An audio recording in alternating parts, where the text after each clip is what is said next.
Eu venho de um processo, eu venho de uma família onde a minha mãe e meu pai vieram da Umbanda a vida inteira, ok? Desde a barriga da minha mãe frequentava a Umbanda, aquela situação convencional de Umbanda, alguns aqui devem saber, outros não, enfim, minha mãe, eles vinham de lá. Então minha mãe engravidou quando ela frequentava a Umbanda, então desde a barriga da minha mãe eu nasci dentro desse ambiente. Muito comum para mim, porque eu nasci ali, não tinha diferença, era o que eles chamavam de Umbanda de caridade, para quem conhece, tudo branco, e enfim, aí cresci dentro desse ambiente, e para mim aquilo era tudo normal, era uma grande festa, né, porque não sei quem conhece, quando vai trabalhar na Umbanda, tem o atabaque, e aquilo, para mim, para uma criança, aquilo é uma grande brincadeira, uma festa, e era mesmo. E aí fui crescendo dentro desse ambiente, minha mãe tinha todos os guias dela, meu pai também, e eu fui crescer. Bom, vai chegando na fase da adolescência, a situação, a gente vai dos hormônios, a gente vai entender isso, a gente vai falar dos setênios, eu vou explicar direitinho como é que acontece, né, por que acontece isso nessa fase, qual é o corpo que a gente está desenvolvendo, enfim. E aí começa aquela fase de insatisfação, eu vou buscando, enfim, e na minha cabeça, só era médium quem incorporava, certo? Daquele jeito que eu via minha mãe incorporando e meu pai. E eu não incorporava. Então eu achava que eu não era médium, porque afinal de contas, né, quem incorpora o caboclo é médium, eu não sou. E então aquilo foi um sonho. E aí a gente vai crescendo, né? E aí começa o processo de trabalho, enfim, que é aquela coisa que todo mundo passa nessas adolescências de 16 até 20 e poucos anos. E eu comecei a entrar num processo meio de insatisfação natural. Né? Não sabia o que queria fazer da vida, nem era isso, nem era aquilo. Eu não era médium, então, tecnicamente, eu não sabia nem direito o que eu era. Enfim, entrei num processo de trabalhar só pelo dinheiro, não sabia o que eu gostava. E fui indo, como tantos foram. E saía pra balada, e tomava uma cerveja, e tomava outra cerveja, e amanhã mais outra cerveja. E aí todo dia saía com a galera pra tomar uma cerveja. E aquilo foi entrando numa frequência e o meu único movimento de felicidade era quando eu bebia. Né? E assim, ao olhar do mundo, isso não era um processo de alcoolismo. E hoje eu também entendo que não. Mas eu sabia que não existia felicidade na minha vida quando não tinha cerveja. Né? Ah, mas eu saio para me divertir com os meus amigos? Ué, então vamos todo mundo para um sítio, a gente não leva cerveja? Não, então eu não vou. Então, não era verdade, não tinha a ver com os amigos. E esse processo foi indo e, claro, aquele vazio vai aumentando. E entrando nesse processo, isso começou a doer, eu sabia que aquilo estava me aprisionando, não todo mundo olhava nem achava, eu era aquela menina gente boa que tomava uma cerveja, mas eu sabia que aquilo não estava legal. Bom, vai, infeliz, trabalhando só por causa do dinheiro, não vendo a hora de chegar, a hora de ir embora para poder sair, para tomar uma cerveja, e esse processo foi continuando e eu fui buscando uma informação, uma orientação. Mas eu já não queria mais saber do centro, porque ali não me resolvia. Eu perguntava, ninguém me respondia. Eu queria resolver esse problema, ninguém resolvia o meu problema. Não é que o guia não ia resolver meu problema. Então não servia para nada. Era isso que eu entendia. Comecei a me afastar, natural. Mas nunca parei de buscar um monte de coisa, até que a minha avó morreu, e eu, quando pequena, minha mãe trabalhava, então eu fiquei muito tempo com a minha avó, e aquilo foi um processo também dolorido, e eu comecei a fazer uma busca dentro do processo energético. Busquei algumas coisas, mas como eu estava bem cansada do movimento energético, do movimento espiritual, que era o que eu entendia na época, que hoje eu entendo a divisão do espiritual, do energético, que é tudo diferente, uma coisa, outra coisa, eu falei, eu não quero mais saber nada dessa história de espírito. Ah, isso não resolve nada, tá revoltada. Quero saber de ciência. Mas a minha ciência é tão científica que eu fui para radiestesia, né? É uma ciência energética. E aí eu procurei um lugar, uma amiga minha ia numa terapeuta, eu procurei um lugar e ela trabalhava com radiestesia. E quando eu comecei a trabalhar, quando eu fui lá, ela trabalhava só com a radiestesia. E ela falou um monte de coisa, a gente conversou um monte de coisa, a gente ficou por 2 horas lá conversando. E aí depois eu ia esperar a minha mãe que ia passar por consulta. Eu ia ficar mais umas 2 horas aguardando numa recepção. E ela tinha um monte de livro. E eu falei, eu quero ver esse negócio que essa mulher faz, porque é muito legal. Aí eu saí de lá encantada da consulta. Aí eu fiquei lá, agora eu vou ler todos os livros, porque ela tinha um monte de livros e eram os livros que ela lia, não eram os livros que era para vender. Eram os livros dela, era um lugarzinho pra gente aguardar, não era uma lojinha. E aí, ali olhando, quando eu saí de lá toda encantada, eu falei, nossa, que legal isso tudo, como é que ela sabe essas coisas da minha vida? Porque ela foi falar um monte de coisa que eu nunca tinha visto ela, não tinha como saber. E ok, falei, eu vou ver tudo que essa mulher lê, que eu quero entender tudo. E aí me deu um sono desesperador. Eu tinha acabado de passar por consulta, ela tinha feito a minha harmonização, fazia 2 horas, a gente tinha feito um trabalho energético e tal, e ela tinha me harmonizado na mesa, né, no psicogerador radiônico que ela usava, e aquilo me deu uma moleza, e eu não conseguia ficar acordada. Não conseguia, simplesmente não tinha força para ficar acordada. Aí tinha uma cadeira ali, eu olhava para a cadeira, mas eu queria ler os livros. Bom, eu fui lá e tirei foto. Falei, eu vou tirar foto dos livros, porque depois eu quero ver o que é que essa mulher lê. Faz tempo isso, bastante tempo. E aí eu tirei umas fotos dos livros. E aí, a hora que eu estava tirando foto, eu tinha um livro que chamava Radiônica, a Ciência do Futuro, que é do professor Juan Ribot. E aí eu deitei, dormi. 2 horas, dormi, apaguei, fui embora. Bom, depois minha mãe saiu, a gente foi embora, meio sonolenta, enfim, eu fui procurar depois Radiônica, a Ciência do Futuro, encontrei o professor Juan Ribot e comecei então a fazer curso no lugar onde ele dava os cursos dele, e por muito tempo eu fiz curso com ele e aí eu trabalhei com ele, né? Por bastante tempo, quem quiser pesquisar, ele é um senhor, um espanhol, que está no Brasil há muitos anos, ele já deve ter uns 80 anos, e ele é um dos precursores da radiestesia aqui, que trouxe o estudo para trazer isso para o mais científico possível, né? Ele foi catalogando todas as informações, com o número de pacientes, enfim, aquilo ele foi catalogando e eles conseguiram levar para um movimento bem bacana. E aí, enfim, trabalhei por muito tempo com ele, aprendi um monte de coisa e fui fazer um curso de formação de terapeuta. Nesse curso de formação de terapeuta, eu estava muito perdida ainda, né, quando comecei isso. Nesse dia, quando eu fiz esse curso, que falava que eu fui para olhar para a ciência, que era a radiestesia, eu me deparei com a espiritualidade descortinada, mas explicada, né? Uma espiritualidade extremamente consciente. Eu precisava muito entender como aquilo funcionava. E aí, daquele final de semana em diante, eu não tinha mais necessidade nenhuma de beber. Nenhuma, né? Fazia 1 mês que eu tinha parado de beber, mas eu estava forçando aquilo. Ainda não era uma coisa natural. Eu forcei aquela parada, mas eu sabia tanto que eu falei, olha, eu não quero que contem pra ninguém, eu não quero que falem pra ninguém que eu parei de beber, porque eu não sei se eu vou conseguir. Eu tinha vergonha de chegar pra todo mundo e falar, parei, eu não consegui mais uma vez, entende? Eu falei, eu não quero que ninguém saiba, porque eu vou tentar, tô tentando e eu não sei se eu vou conseguir. Bom, isso foi no meio de junho, né? E o curso começou no meio de agosto. Então, esse tempo eu estava sem beber, segurando a onda, ok? Quando eu fiz o curso, uns 2 meses depois, eu cheguei em casa e eu tinha convicção completa de que eu não precisava mais beber. Foi muito louco, foi muito maluco a sensação, eu consigo lembrar dela, reviver ela aqui. Então, eu não tinha mais aquela necessidade e eu falei com todos, pode contar para quem vocês quiserem, né? Enfim, se eu conseguir bem, se eu não conseguir é problema meu. Eu tinha muito medo de perder os meus amigos, porque eles podiam ser uma porcaria, mas eram os únicos que eu tinha, né? E eu não queria ficar sem eles. Mas aí daquele movimento, era muito certo, assim, em mim, que mas se eles forem embora, é porque eles não são meus amigos. E tá tudo certo também, né? Os que ficarem, é porque tem que ficar. Se for embora, é melhor que vão, porque não são meus amigos ou fizeram o papel que eles tinham que fazer pelo tempo que precisou ficar ali. E dali em diante a coisa se transformou. E eu tinha certeza que era aquilo que eu queria fazer para o resto da minha vida. Essa minha certeza foi muito legal, com alguns acontece, com outros não. Por quê? Porque eu tinha entendido exatamente que era aquele caminho que eu precisava seguir. Né? Não necessariamente é o caminho de todo mundo, era o meu. Estou contando como foi essa história para mim.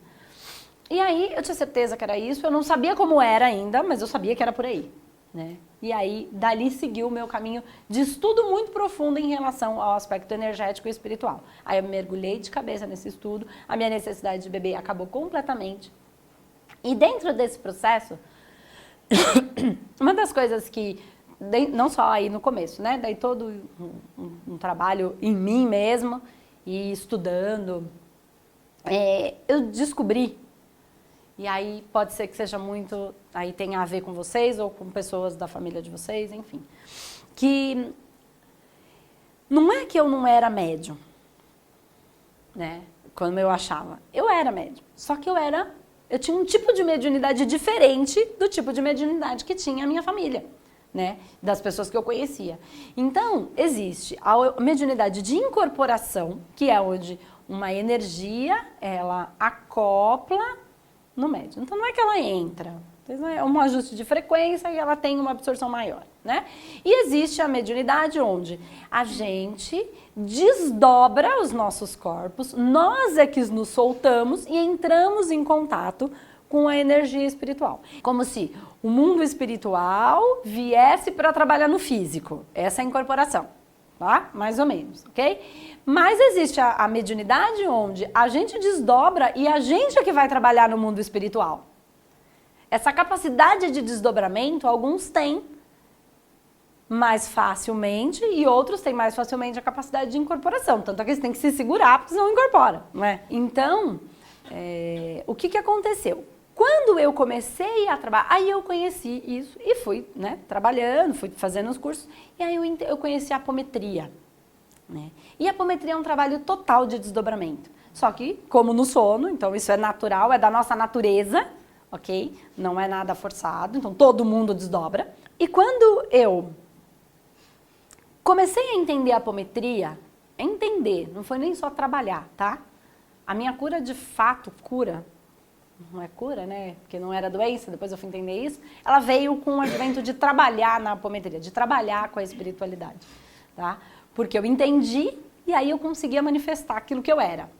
Então, para vocês entenderem o que eu quero falar é o seguinte, quando eu bebia, o que acontece quando a gente bebe e fica bêbado? Não quando a gente bebe uma cerveja, né? Mas quando a gente passa do limite e a gente não solta, a gente desdobra, né? E é exatamente o que a gente consegue com o trabalho energético espiritual que a gente vai propor aqui.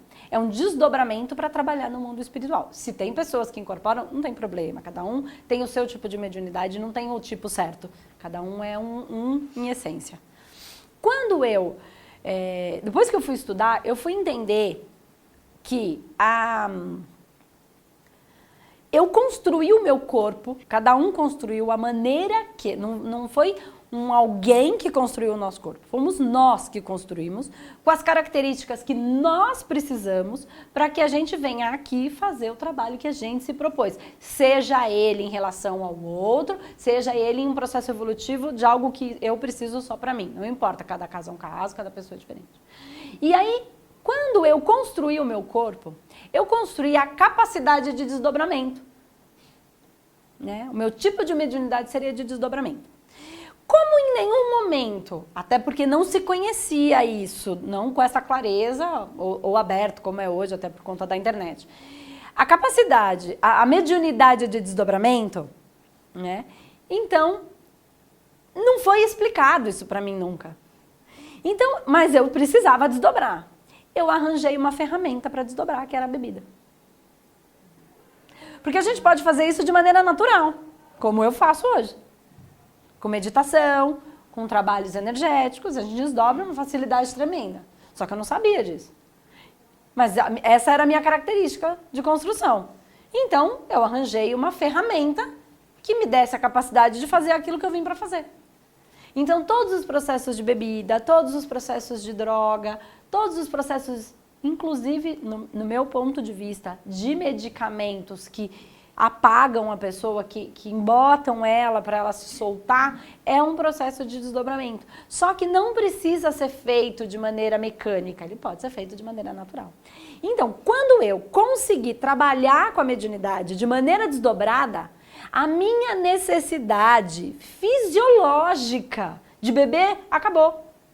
Porque eu conseguia ela de outra maneira.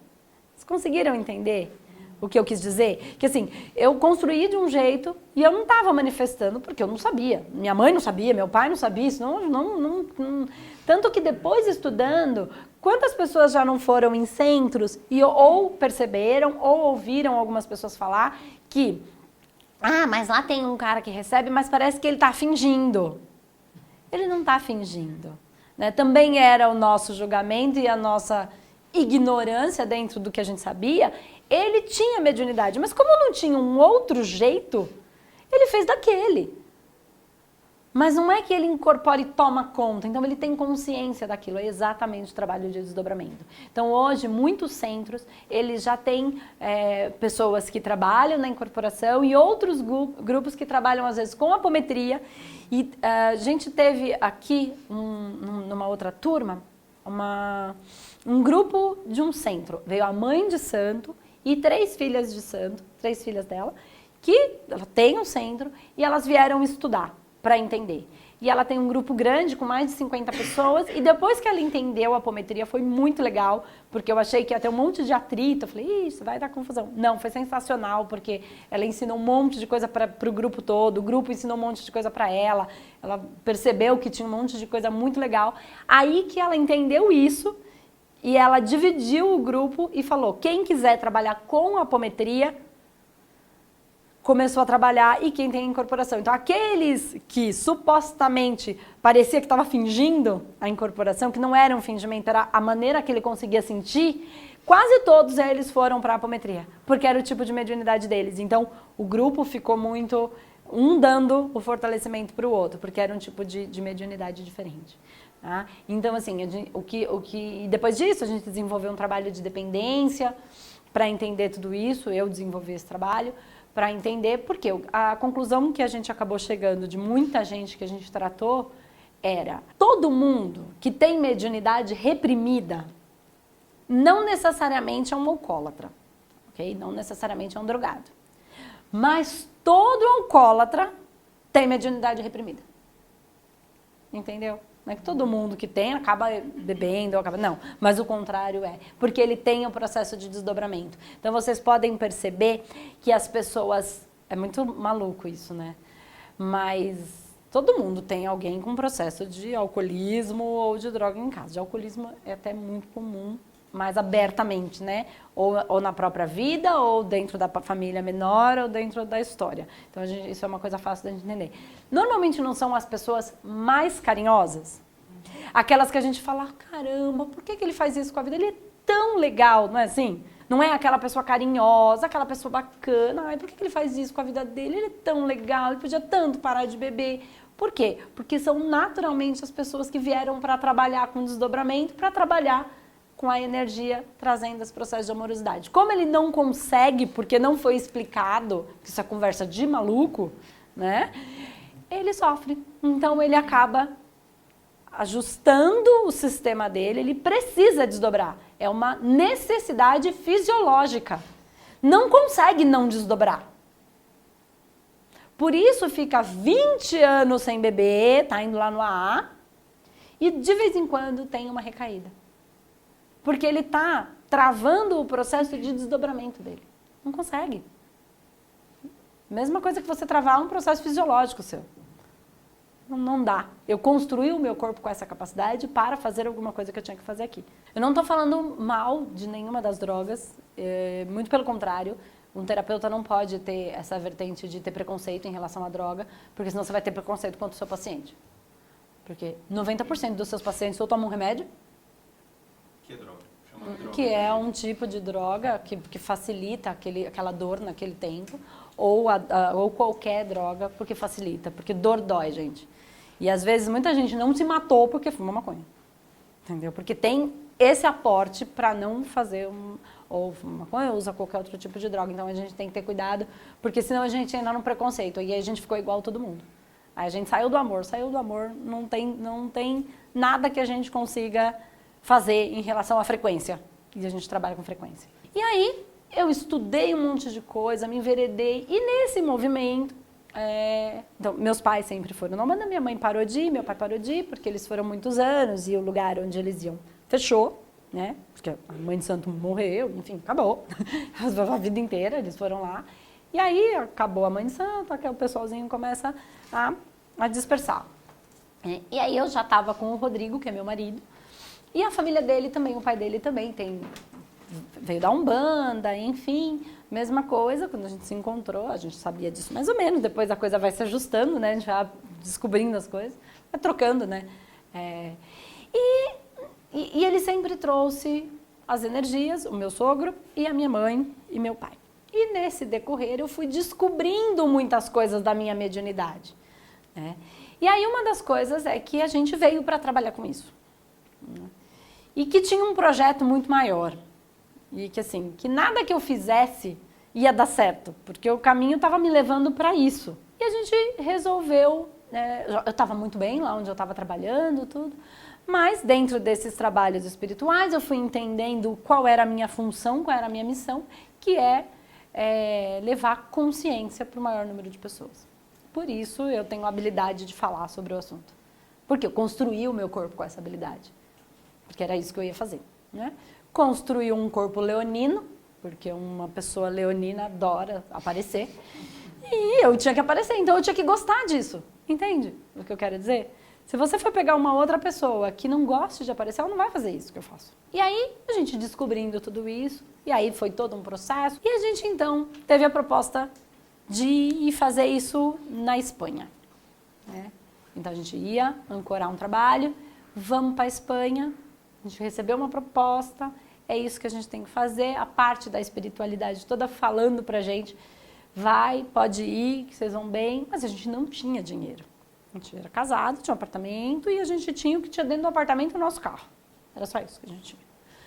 Mas o projeto está lá, vocês têm que ir para lá, lá vocês vão ajustar uma frequência que vocês vão como se fosse pegar uma mala que vocês deixaram. Tá? Então era eu, o Rodrigo e mais um casal, né? E que a gente ia para lá, então ele era de lá, ela era minha amiga aqui, a gente ia para lá, então a gente ia montar esse espaço, que não chamava Espaço Humanidade ainda, era alguma coisa que a gente ia montar. A gente não sabia. Quando a gente foi para lá, a gente vendeu tudo. Como é que a gente fazia para ir para lá? A gente não tinha dinheiro. Então, vamos vender tudo. E aí vendemos absolutamente tudo. Tudo que tinha dentro da minha casa, em 12 horas não eram mais minhas. Nós fizemos um grupo no Facebook, em 12 horas, nada do que tinha na minha casa era meu. Nada, mas nada de verdade. Entendeu? A gente vendeu, então, o que é meu é fácil. Se tá fácil, é porque é meu, certo? Então, vamos caminhando. Mas é tudo de verdade, gente. A gente vendeu o tapetinho do banheiro. Quem é que compra um tapetinho do banheiro? Usar respingado, presta atenção. Pois é, nem o tapetinho, engraçado, mas, né? Bom, então vamos. Juntamos lá os pouco que a gente tinha, vendemos carro, tudo, só não vendemos um apartamento. E o projeto eu já entendia, era levar consciência dentro desse aspecto, porque eu já dava curso nessa época, tal, então eu já sabia que eu tinha a habilidade de falar, eu gostava de falar, adorava, vocês vão ver que eu falo pelos cotovelos, não para um minuto. Aí, ok, fomos para a Espanha, e aí estava tudo muito bem, né, só que a gente foi com visto de estudante, com visto de turista. E eu falei, a única coisa é que eu não fico um dia a mais do visto de turista, eu não preciso fazer isso. Se eu tiver que ficar lá, vai dar certo. Se não der certo, eu não vou ficar. Essa era a única certeza que eu tinha. Todo o resto, sabe Deus o que ia ser da minha vida. Eu fui, larguei a mãe, o pai, aquele chororô, né? Morremos. Enfim, quando a gente chegou lá, tudo muito bem. E eles falaram, vai chegar um momento em que vocês vão pegar essa mala. É uma bagagem, é como se fosse uma maleta com todas as ferramentas que vocês precisam. E a partir desse momento, vocês podem trabalhar junto e seria excelente, porque vocês fazem parte de um mesmo projeto. Mas pode acontecer de depois disso, cada um seguir com a sua ferramenta. Mas você fala, mas como é que a gente vai saber quando isso aconteceu? Vocês vão saber. Vocês vão estar os 4 na mesma frequência. Vocês vão saber na hora. Ok, chegamos lá. Ai, tá delícia, né? Tudo novidade, tá tudo muito bom. Fomos pra lá. Fomos numa dança flamenca. Nunca tinha entrado naquilo. Quando eu entrei naquele lugar, eu olhei. Começou um negócio aqui. Falei, gente, eu já vivi isso e foi bom. Era só essa sensação que eu tinha. Quando começou a dança, toda a frequência, bom, ali a gente tinha certeza que a gente estava recolhendo os nossos pedacinhos. Certeza, eram os 4 da mesma frequência e era muito emocionante a gente chorando e falar, aqui a gente pegou. Isso fazia uma semana mais ou menos que a gente estava lá. Enfim, passado isso, aconteceram situações que a gente não conseguiu ficar, as coisas não aconteceram como a gente esperava e aí eu estava muito revoltada. Então a gente ficou os 3 meses, né, tentando, né, porque precisava arranjar um emprego, não conseguiu, todas aquelas histórias, vamos ver se a gente consegue. Quando a gente foi para lá, tinha a possibilidade, né, de ter um emprego, mas aí a coisa não deu certo e não tinha como ficar. E como eu tinha dito que eu não ia ficar um dia a mais, eu falei, eu vou embora. Bom, foi um drama, a gente sofreu horrores, eu estava extremamente revoltada com a espiritualidade, estava uma pizza de brava, eu estava marrenta, falei, que eu vou falar com esse pai Francisco aí. Que ele falou que eu ia dar tudo certo, eu vendi tudo minhas coisas, se não era para dar certo, o que eu estou fazendo aqui, por que eles não me avisam? Mas eu estava pé da vida, para não falar outra coisa. Mas pé de verdade. Quando eu cheguei, eu falei assim, vamos embora, que eu quero... Quando eu chegar lá, a primeira coisa que eu vou fazer é falar para ele incorporar lá, que eu quero falar, vou falar poucas e boas para aquele preto velho. Cheguei lá, de verdade, eu tava muito brava. Pô, pra que fez eu vender tudo? Né? Por que não me falou que isso não ia dar certo? Eu tinha feito de outro jeito, né? Cheguei lá, marrenta, falei, vou soltar o verbo nesse velho. A hora que ele incorporou, ele olhou bem pra nossa cara e fez assim. Parabéns, vocês passaram no teste. Falei, o quê? Teste? É. Vocês largaram tudo pelo projeto. Vocês desfizeram das suas coisas. Vocês não, pelo projeto, vocês não pensaram. Vocês se doaram pelo projeto na certeza da espiritualidade ancorar, na certeza de que era isso, com o amor que vocês tinham para fazer, vocês se desfizeram de tudo e de todos por um projeto maior, por um bem maior. Esse era o teste. Fiquem tranquilos, em 6 meses vocês vão ter tudo de novo, porque a ideia não é deixar vocês sem nada, não faz a menor diferença ter ou não ter, a questão não é essa. O que é um carro para o universo? Carro. É um brinquedo que vocês precisam? Toma um brinquedo, né? Para vocês poderem se locomover. Em 6 meses vocês vão ter tudo de novo, vocês desapegaram de pessoas, de tudo, de tudo. De todos os seus bens, a gente voltou sem nada, morando de favor na casa da minha sogra. Então, o que a gente tinha era a nossa família. E aí, nesse processo, a gente começou o processo. E aí, eu não sabia mais o que eu ia fazer da vida, porque eu tinha largado o meu trabalho. O meu marido era professor de educação física, tinha lá uns 10 ou 12 personal. E aí, ele distribuiu os personal dele, quer dizer, ele não tinha mais nenhum, né? Tinha dado para todos os amigos dele. E eu falei, bom, agora a gente precisa ver o que a gente vai fazer. Eu sei que a coisa, em 1 mês, a gente montou o Espaço Humanidade, numa sala bem pequenininha, era uma salinha de 30 metros quadrados, onde a gente dividiu, fez uma recepção pequenininha, e no outro lugar a gente fez todo o trabalho que a gente faz aqui, em porções menores, né? Então, a gente abria a apometria, fechava a apometria. Abria a taquiônica, fechava a taquiônica. Abria, porque só tinha um lugar para fazer tudo, né? E aí eu e o Rodrigo começamos, uns 4 meses mais ou menos, 3, 4 meses depois, a gente fez um curso de apometria e aí esse curso encheu. E aí o que aconteceu? Quando eu comecei, a minha ideia, a gente vê como a gente não manda nada na nossa vida, era, bom, então também agora eu vou fazer assim, ó, eu tenho meu paciente, eu vou lá, abro a porta, atendo meu paciente. Quando não tiver paciente, também eu fecho a porta e vou embora, que eu vou viver minha vida. Né? Vou para casa, vou passear, assim vai ser. Mentira, não dava nada.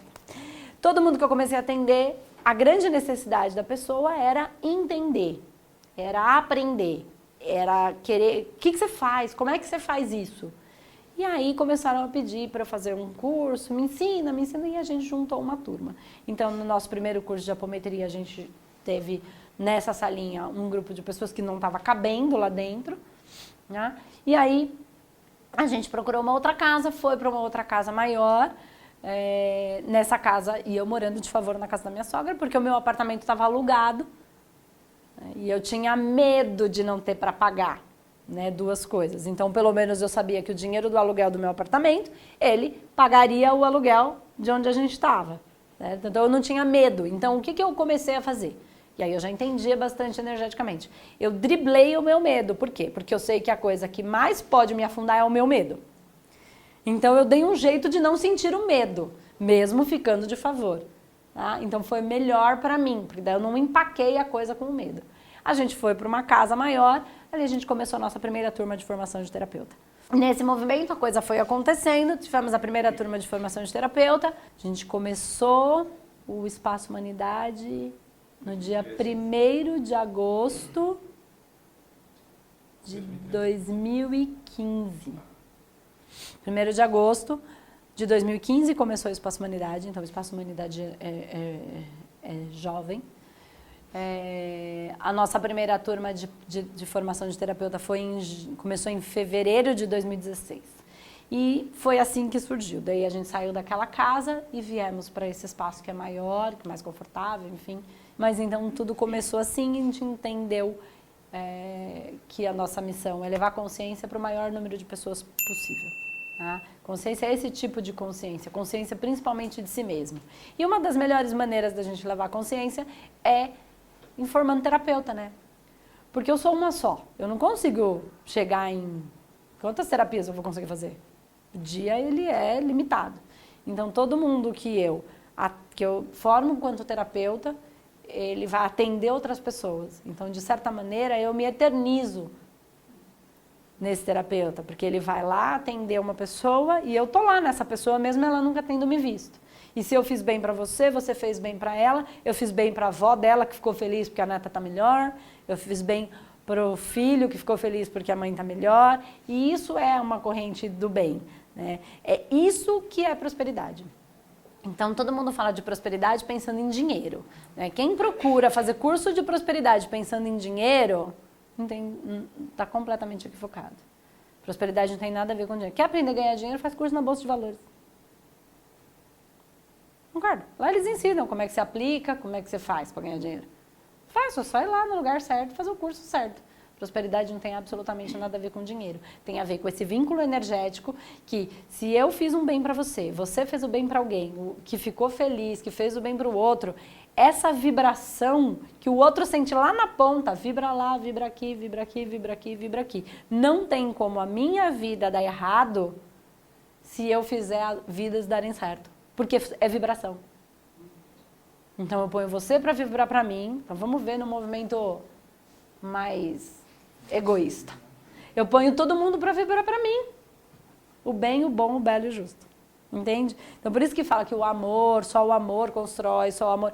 É exatamente isso. Porque se eu fizer uma coisa para você ruim e você fizer uma coisa para o outro ruim, ele vai vibrar o ruim, que vai vibrar em você, que vai vibrar em mim. Porque é uma coisa só. E aí, depois disso, o espaço foi crescendo. Enfim, a gente recuperou de verdade. Em 6 meses, a gente tinha a nossa casa de volta. Tinha tudo que a gente tinha de volta. E, enfim, só está cada vez mais a gente chegando num número maior de pessoas. Que vai chegar onde tiver que chegar, porque o Espaço Humanidade, ele é um filho. E um filho, ele vai para onde ele quer, né? Ele tem vontade própria, não é assim? Que é o filho. O pai às vezes quer que o filho faça uma coisa, mas ele faz o que ele... Qual é o projeto de vida do filho? Ele vai cumprir, né? E é quando a gente entender que todas as coisas são assim também, não só filhos físicos, mas qualquer coisa que você cria, você pôs a sua semente, você pôs a sua energia. E ela é um ser vivo.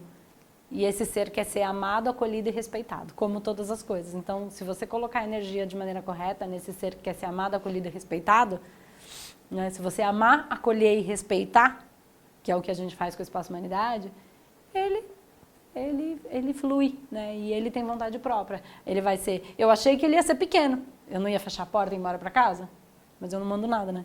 Trabalho de domingo a domingo, porque ele assim quer. Ele tem o caminho dele para seguir. E aí existe um monte de coisa que está por trás disso.